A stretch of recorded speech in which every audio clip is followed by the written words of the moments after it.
and welcome to another episode of Beer for Breakfast ABV. I am Danielle from Marty and Danielle in the Morning on 91X. As always, I have my beer drinking partner in crime with me, Paul Segura, brewmaster of Karl Strauss, and we are so proud to welcome Robert from 13 Point Brewing out of Lemon Grove. What's up, Robert? How y'all doing? Cheers. Cheers. Welcome to the show, man. Thank you. Welcome. So a little behind the scenes, how the sausage is made. Robert is actually up in the Pacific Northwest having the time of his life playing disc golf. Thank you so much for taking a break to join us for Beer for Breakfast. It was a welcome break because I was throwing like crap today. Which isn't unusual, really. I'm not that good. Well, are you just saying that because you're with somebody who kind of throws pretty good?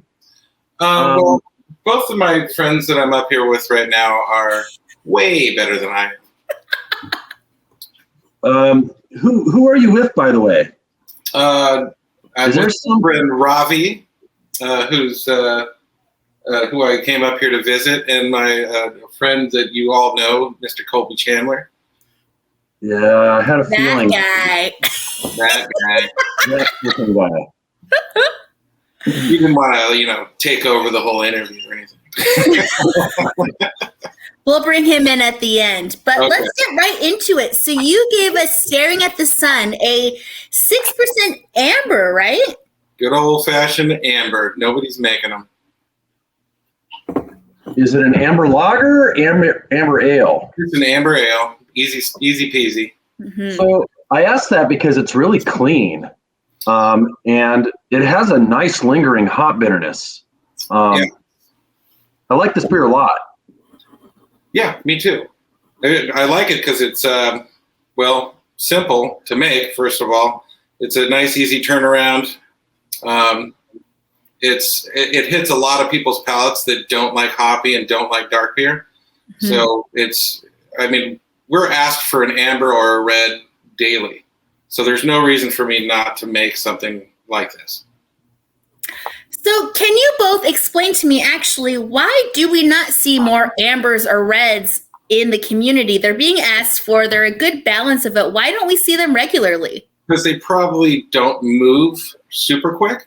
Like your IPAs and your pale ales and things like that. We are in San Diego, after all. That's the sun kind of dictates that we drink bright, shiny beer.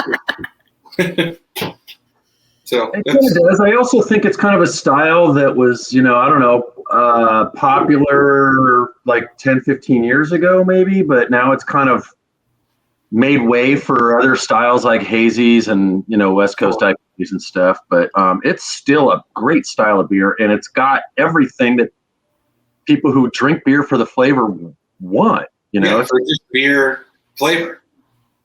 Yeah, it's got a really nice malt profile. It's not, even though it's the color is like this, it's not super sweet or like, toffee like. It has a nice toastiness. Yeah, we dried it out pretty well. Yeah. So I don't know. Maybe there's another brewery out there that has kind of scared people away because they think it's going to be sweet. I don't know. See, I was thinking this reminds me of a mellower version of a red ale that we all know, that we all love in this city. So it reminded me of that a little bit. I could also see you turning this into an Imperial, bumping it up a ton, and would love it just as much also. Sure. Why not? Yeah. This, I think, would bring people to craft beer, perhaps, that might be afraid or, Yeah. Like we touched the last time I was on, we are in an area of, a huge difference of level of beer knowledge. We do have our beer nerds that come in. We've got our novices. We've got people that don't even like beer. But we'll have something on our menu that they will be able to hang out with their group and drink. Unless they're straight up wine only. And even then we have a wine barrel-aged stout. So I'll try to get them to drink that. Barrel-aged stout is legit, by the way. I love that beer too. Thank you. You can thank Sam Olson for that. She did a really great job on that beer. Well, since we're kind of talking about the tasting room, what has been going on with 13 Point Brewing? I mean, obviously, we're coming out of the pandemic. It was a really weird, crazy year for small business owners, but you guys are coming out of it. And what's going on at 13 Point? Well, we're finally going to be open as of the 15th, 6 days a week, finally. It took a long time to kind of inch our way from 2 days a week to 3 days a week, 4 days a week, 5 days a week, just to kind of try to figure out if we can support being open. And that's kind of where we are. We're getting there. We're finally having the clientele come in during the week. They're realizing that we are open, so that's fantastic. And just, we're going to start trivia on Tuesdays, so that's everyone can cruise out and test your smarts. For anybody that doesn't know where 13 Point is, what is the easiest way to find 13 Point Brewing? The easiest way physically or on their interwebs? Both. Okay. Well, you can Google us, of course. And we are on Broadway in Lemon Grove. We're about 1 mile from Spring Street in La Mesa, so don't be scared to leave La Mesa, people. We're not that far. So we're about 2,000 feet east of the trolley stop on Lemon Avenue. So basically, you see the lemon and go east. Go east on Broadway when you see the lemon, and you can't miss you guys. And if you make it to Little Darlings, turn around quickly. I always do. Just do not go there. So trivia night on Tuesday. This girl Danielle here with the fancy new hair. Looks great, by the way, Danielle. Why, thank you. She knows a little something about trivia. She's like really hard to beat when it comes to trivia. So, well, you should come out and bring a team with you. Yeah, I'm kind of thinking. I love it. I have a whole game. Defeat Danielle Monday through Friday on 91X. Yeah. Try at it. I love trivia, and I also love winning. So maybe you should come out and host it. Robert, I'm just saying. Don't say things you don't mean. I am super down. I'll have my people talk to your people. Okay, my people are just me. So me too. My people are me. You call me. We're good. Deal.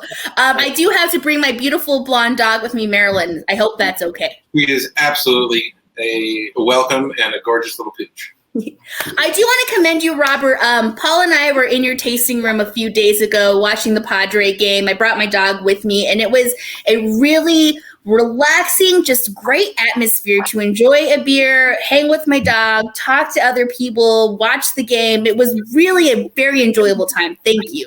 Well, thank you. Thanks for actually coming and hanging out. It was great hanging out with you guys. Okay. So let's get right into Atlin Double IPA, an 8.5% double IPA. I can smell the hops coming off of this one already, and I haven't even had it in my face yet. So many hops coming off of this. It's a big beer that doesn't taste big. Woo. And it's a very similar SRM to the amber, but not. Oh my gosh, it totally is. Yeah. Not malty, surprisingly. Well, this is the perfect example of why we don't drink with our eyes, right, Paul Segura? We don't drink with our eyes, we drink with our mouths. Right. I tell that to my customers all the time. Do not look at the color. I said, close your eyes and just taste this beer and describe it from there. Mm-hmm. You do not judge a beer by its color. And this is even better after the amber. I feel like it makes those hops explode even more. It really does. And the amber had a nice balance to it, I thought. This is much more hop forward. Oh, yeah. I would say aggressively hopped. It's slightly aggressive. It's got 8 hop additions, so it's not a ton of hops. It's a good amount of hops. What are the hops that are in it? Can you tell us? Sure. see if I can remember it's Nelson and Mosaic mostly, but then a little Columbus for bittering. I love So when it. you said there were 8 hop additions in the kettle, correct? Kettle and post kettle, obviously. So you get the bitterness and the flavor and the aroma and every bit of the hops in this beer. It's very hop forward. I like it. I would not have guessed Nelson and Mosaic though. It tastes like it's got other varieties mixed in with it. There's a lot going on. That Columbus is probably coming through too.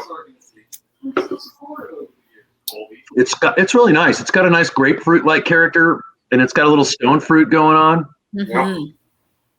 Nicely done. I also like that sometimes when I drink a double IPA, I get a little bit more sweetness than I like, and I usually stray away from doubles just because they got that sweet, and I'm not getting the sweet off of this. Exactly. I hate multi-sweet IPAs, doubles. Don't like it. I don't know. At some point, that was the rule that if you get over 8%, you need to start backing it up with a ton of malt.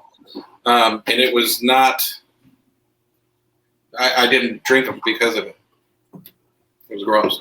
No, same. I'd see a double IPA, and be like, I prefer like either the single or the triple because I love that still bitter finish that you get, and you don't normally get them off of a double IPA, but I'm getting that off of this Imperial IPA. Yeah. What do you say, Paul? I think it's difficult to allow the hops to shine through when there's that much, malt going on. And 8.5%, it's kind of tricky making a beer that big and not having the malt at least interfere with the hops a little bit. Yeah, I mean, it has that malt backbone, but it's so perfectly balanced in there that it's not in front of it. Yeah. I mean, it's dry enough to leave you wanting another sip too. Like I drink it and I go, oh, there's a lot of hops going on in there. It's like a slightly bigger West Coast, I think, Mm-hmm. Yeah. It's meant to be. I love my trusty llama, but I think the Atlin Double IPA is my new favorite 13-point beer. All right. Just throwing that out there. So right. You can't not make this anymore, Robert. Just saying. No, this is a flagship double, if there's such a thing. Yeah, this was an accidental double. I don't know if you wanted to talk about that, but it was an accidental double. If you're down, tell us a story. We were making, because we've made this beer as a single IPA since our homebrew days. That's why it's still named after the street I lived on. So me and Sam were brewing it about 2 years ago, and we didn't think we hit our numbers right. So we decided to not top it off. We didn't think we had quite the sugars that we were trying to hit. So we're like, we're not going to top off the kettle before it goes into the fermenters. And suffice to say, once it's in the kettle or in the fermenters, we tested it again and we had hit our numbers. So at that point, it was too late to top off because it was already chilled and then, all this beep. So we have all this hop concentration, obviously the water concentration. So we have less water, makes it higher ABV. The finished beer turned out even better than the beer we loved before. So that was a happy accident that we're keeping forever. Cheers to that. Cheers to happy accidents. Yeah. Sometimes great things happen by accident. This is one of them. That's why they say take notes. Take lots of notes when you're making beer, kids. That is the single best piece of advice I think you can give. Oh, yeah. Copious notes. If you hit a home run like you did here, you're going to want to do it again. Absolutely. True that. Well, Robert, thank you so much for joining Paul and I for Beer for Breakfast ABV. Before we leave you, is there anything that you would like to leave with the craft beer drinkers of San Diego? Please come out and don't be afraid of Eastish County. We are in a weird little niche spot. Lemon Grove has actually pretty good food. We're off the beaten path a little bit, but we're not that far off the path. We're only about 11 minutes from North Park, so quit tripping. Are you guys still the only brewery in Lemon Grove right now? We are. The people that were going to come in ditched that because COVID came and they had to divert their funds to other means, obviously. Mm-hmm. So we're welcome. I want more breweries in the area. The city of Lemon Grove really needs it. It's actually a great town, great people, family oriented. It is, honestly, I'm growing to love it more and more as we meet more and more people in the town.